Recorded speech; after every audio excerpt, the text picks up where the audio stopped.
Nous sommes à Saint-Ouen, l'association MEIGE. Ici, on garde la mémoire du gaz, de l'électricité et de l'éclairage public parisien. Un savoir qui est très bien gardé.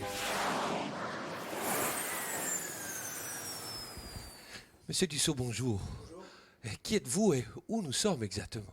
Alors, je suis donc un ancien d'EDF et je m'occupe de l'association MEIGE que vous avez présentée tout à l'heure. Et nous sommes sur le site de Saint-Ouen, qui est un site historique pour la distribution d'électricité à Paris, puisque dès 1914, sur ce site a été créée la première usine de production qui permettait donc d'alimenter Paris avec une autre qui se trouvait à Issy-les-Moulineaux.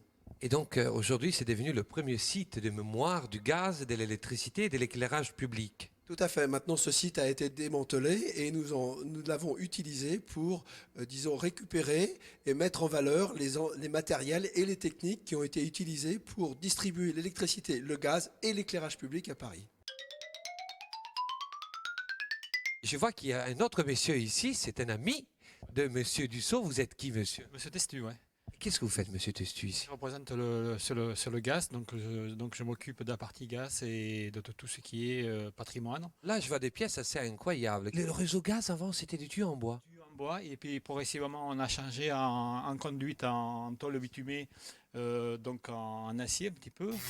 Il s'agit en fait d'un vélo qui permet de faire actionner un ventilateur qui se trouve là pour donner de la ventilation aux abris anti-bombes qui étaient installés dans les centres de transformation dans Paris intramuros. Ici, il y a un moteur électrique, mais s'il n'y a plus d'électricité du fait des bombardements, il faut continuer quand même à aérer les abris où il y avait du personnel dedans. C'est incroyable, ça. Alors, il s'agit en fait d'un tableau qu'on dit un tableau synoptique. Enfin, ça représente le schéma électrique du site qu'il y avait ici avant. Par exemple, vous voyez, c'est marqué encore Saint-Ouen G, Saint-Ouen D. Là, quand le petit indice est dans le sens de la ligne. Il est fermé, là il est ouvert. Et ça permettait de télécommander sans se déplacer. C'est ce qu'on appelle... Il a quel âge, ce? Oh, ça date de 1940 peut-être. Ici vous avez des gravures qui sont de l'époque. 1900, juillet 1900. Ce sont des gravures de l'époque pour montrer comment on distribuait le gaz en 1900. À l'époque, c'était extrêmement prestigieux d'avoir le gaz chez soi et on mettait une plaque gaz à tous les étages. Exactement. D'ailleurs, ces plaques existent encore pour beaucoup d'immeubles à Paris et ça existe toujours.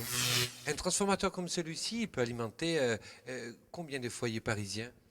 Environ, ce transformateur-là, il doit faire 600 kW.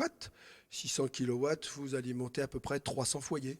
300 foyers parisiens. Oui.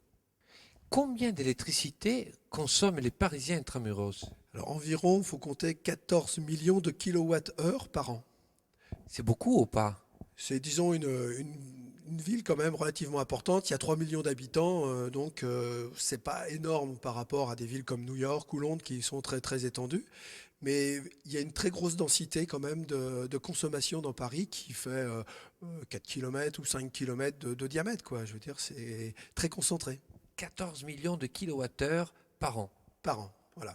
La visite de ce lieu magnifique est terminée. Pour le visiter, vous pouvez contacter M. Dussault et M. Testu. Merci beaucoup de nous avoir accueillis.